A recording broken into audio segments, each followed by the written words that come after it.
생물학에는 두 가지 근본적인 질문이 있는데요. 첫 번째로는 최초의 생명이 어떻게 생기게 됐는가 하는 그런 것에 관한 질문이고요. 이 질문에 관해서는 우리가 그동안 여러 번의 강의를 통해서 다뤄왔고 또 그 결론에 대해서도 말씀을 드렸습니다. 두 번째로 근본적인 질문은 생명체의 다양성과 관련된 질문인데요.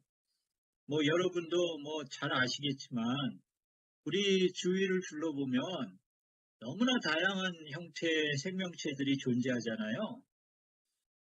그래서 도대체 이렇게 다양한 형태의 생명체들이 어떻게 생기게 된 건지, 그 원인은 무엇인지, 이거에 대한 그러한 질문을 우리가 가질 수가 있는데, 바로 오늘 우리가 다루려고 하는 내용이 이 생명체의 다양성과 관련된 문제가 되겠습니다. 그래서 먼저 과학자들이 이 생명체의 다양성과 관련해서 그동안 어떻게 생각해 왔는지 그 부분을 좀 살펴보겠는데요. 오늘도 이제 뉴턴부터 좀 시작을 하겠습니다. 뉴턴이 생명체의 지적 설계를 주장한 것에 대해서는 다시 말씀드리지 않아도 될 것 같고요. 뉴턴뿐만 아니라 당시에 많은 과학자들이 생명세계를 포함한 자연계가 지성적 존재의 설계에 의해 생기게 됐다고 생각했고요. 그 당시 서구 사회의 주된 종교는 기독교였기 때문에 설계자는 창조주 하나님이라고 믿고 있었습니다. 그 당시에 이제 망원경이라든가 현미경이라든가 이렇게 그 과학기술이 발전하면서 새로운 관찰 도구들이 만들어졌는데요.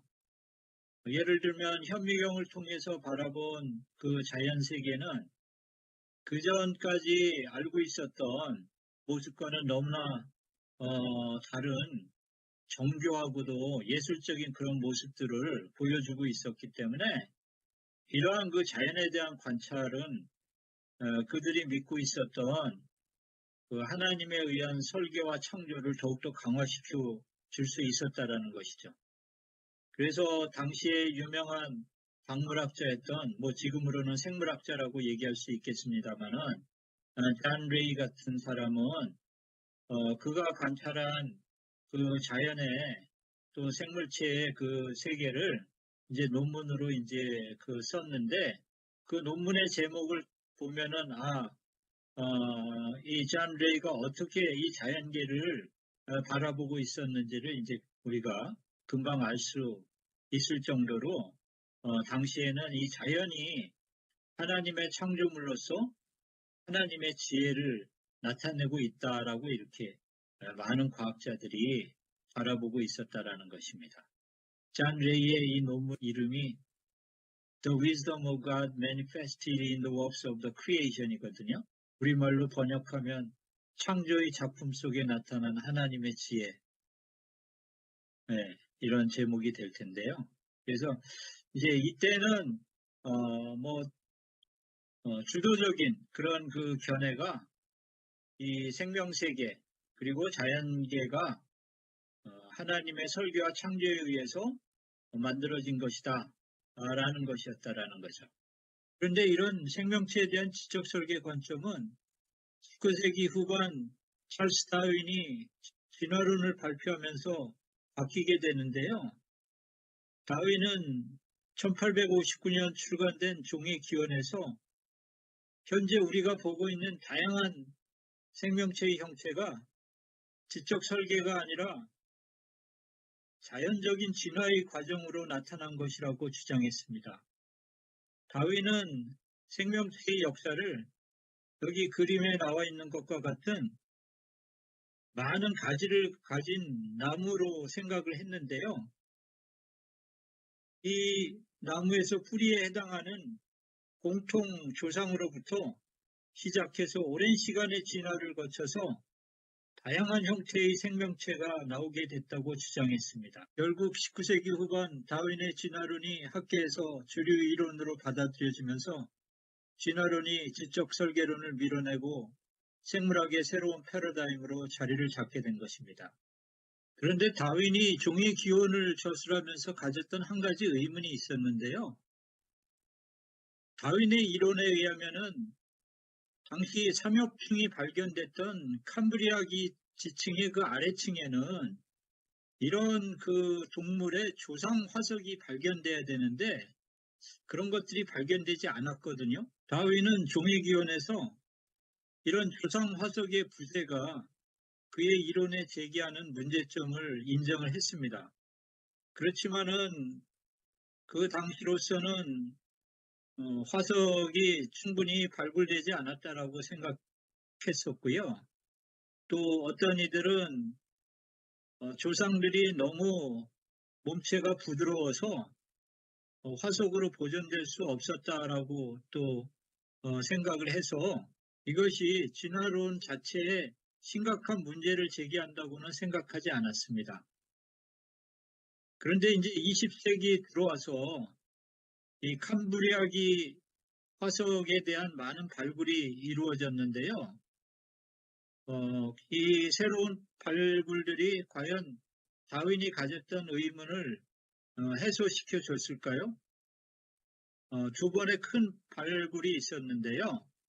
20세기 초에 캐나다의 유명한 국립공원 밴프 국립공원 서쪽에 있는 그 로키 산맥 깊숙한 곳에서 많은 캄브리아기 화석들이 발굴이 됐는데요.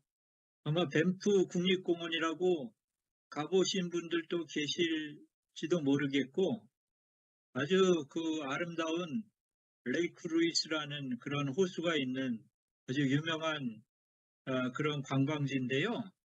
이 레이크 루이스에서 한 서쪽으로 한 3, 40km 그 정도 지역에서 로키 산맥 깊은 산속에서 그 많은 그 캄브리아기 화석들이 발굴이 됐는데요. 그 참 희한하게 생긴 그런 그 많은 동물 그 화석들이 발견이 됐습니다. 여기 좀 몇 개의 그 화석의 사진을 여기 담아봤는데 마렐라, 오파비니아, 이 할루시제니아는 참 매우 무섭게 생긴 그런 그 동물이었던 것 같습니다. 이게 해양 동물들인데요. 이 산지역에서 발견됐다는 것은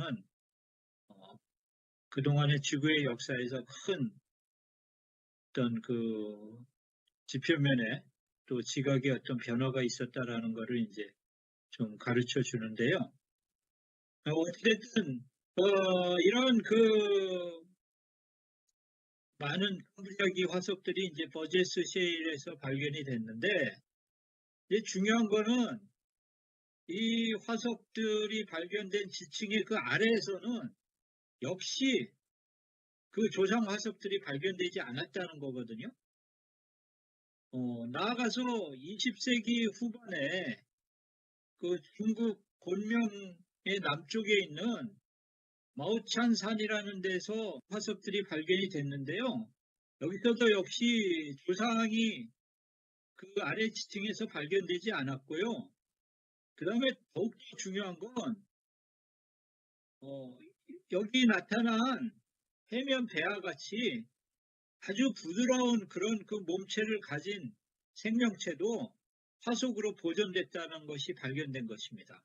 그래서 그동안에 캄브리아기 조상들의 그 몸체가 너무 부드러워서 화석으로 보존될 수 없었다라는 그런 주장이 잘못됐다라는 것을 이제 이런 그 화석들의 발견을 통해서 확인을 하게 된 것인데요. 따라서 이 캄브리아기 동물들의 조상이 없다라는 것은 부인할 수 없는 사실이 됐고, 그래서 이제 이 캄브리아기의 동물들이 갑자기 나타나게 된 것을 캄브리아 폭발이다라고 부르게 된 것입니다. 캄브리아 폭발이 얼마나 갑작스럽게 일어난 사건인지를 이해하기 위해서는 지구상 생명의 역사를 우리가 좀 알아야 되는데요. 화석 기록에 의거해서 지구상 생명의 역사를 간단하게 나타내 보면 여기 화살표에 나타난 중요한 사건으로 나타낼 수가 있습니다. 지금으로부터 약 38억 년 전쯤에 최초의 생명이 출현한 것으로 보이고요. 그리고 나서 아주 오랫동안 지구상에는 단세포 생명체만 존재했었습니다.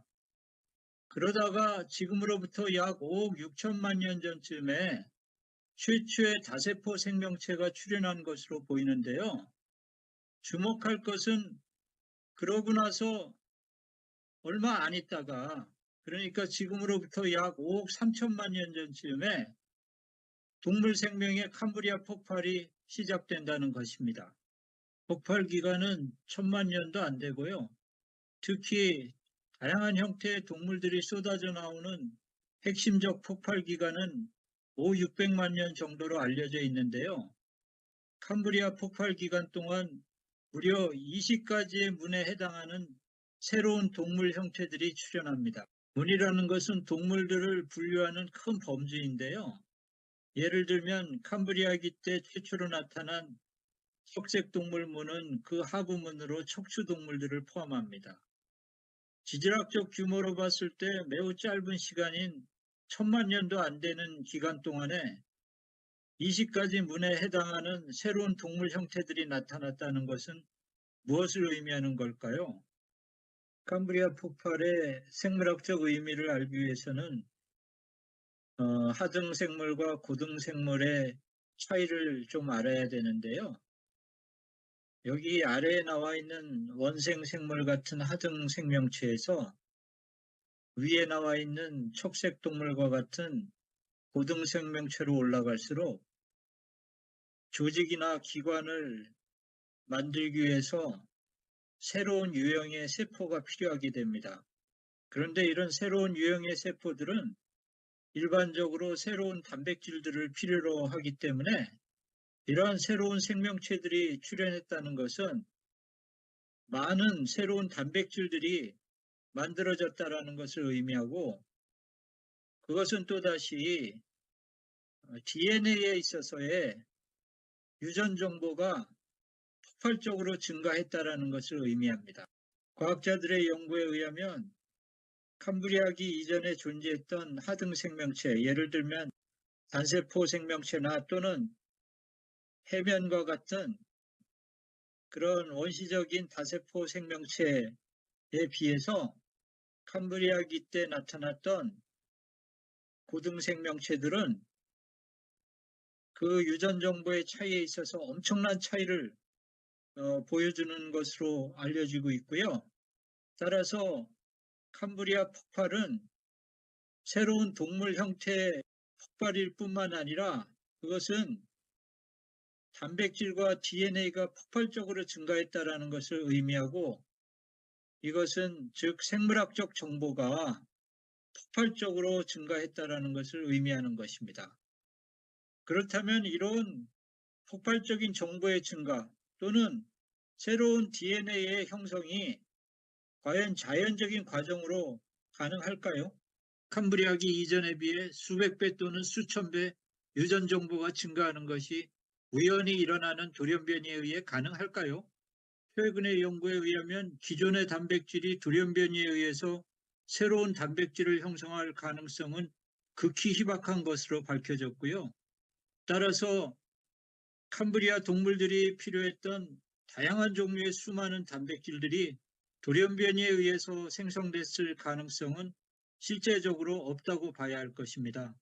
그렇다면 캄브리아 폭발의 원인은 무엇일까요? 우리가 이 문제를 다시 생각하기 위해서 지난번에 얘기했던 과학자들이 과거 사건의 원인을 추론하는 표준적인 추론 방법으로 돌아갈 필요가 있는데요. 이 부분에 대해서는 뭐 다시 말씀 안 드려도 될 것 같고, 중요한 거는 인과적으로 적합하고 그리고 유일한 문제된 결과를 설명해 줄 수 있는 유일한 원인을 우리가 확립을 하는 건데, 지금 결국 문제된 결과는 캄브리아기에 나타난 엄청난 정보 폭발이라고 우리가 정리를 할 수가 있을 텐데, 이거는 조금 전에 말씀드린 대로 우연이나 자연적 과정으로는 그 짧은 기간 동안에 만들어질 수 없는 것이기 때문에 또 다른 원인을 고려해야 되는데요.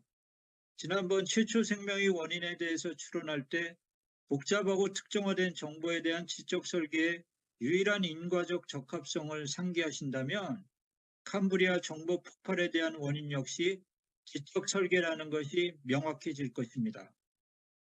캄브리아 폭발은 또한 지구상 생명의 역사가 찰스 다윈이 생각했던 진화 개통수의 모습과는 다르다는 것을 보여주는데요.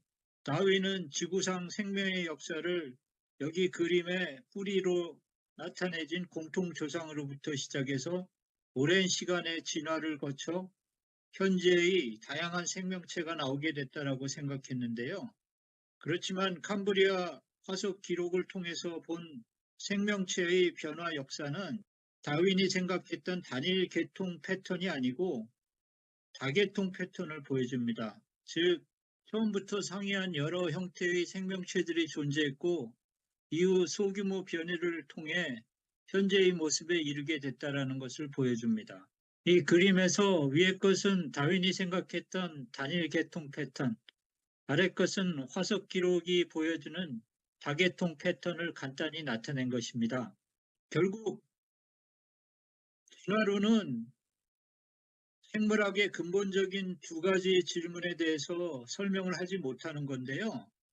우리가 지난 몇 번의 강의를 통해서 살펴봤듯이 진화론은 최초 생명이 어떻게 시작했는지에 대해서 설명하지 못하고 또한 현재 존재하는 다양한 생명체들이 오랜 시간의 점진적 진화를 통해서 나타나게 됐다고 주장했지만 그러나 화석 기록과 분자 생물학적 연구는 그러한 설명이 잘못됐음을 보여주고 있습니다. 그럼에도 불구하고 진화론만이 유일한 과학 이론인 것처럼 학생들에게 가르쳐지고 있는 현실은 안타깝고 개탄스러운 현실입니다. 오늘 강의하고 지난 강의는 다윈의 의문이라는 책에 나오는 핵심적인 내용을 간략하게 말씀드린 건데요.